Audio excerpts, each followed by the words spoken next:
Hello, in front of me I've got 8BitDo Pro Free Controller. In this video I'll show you how to pair it with Nintendo Switch.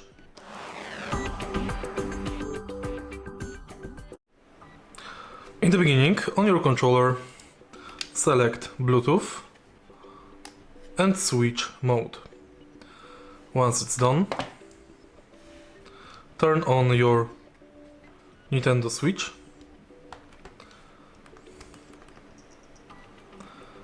Now, go to Controllers and Sensors.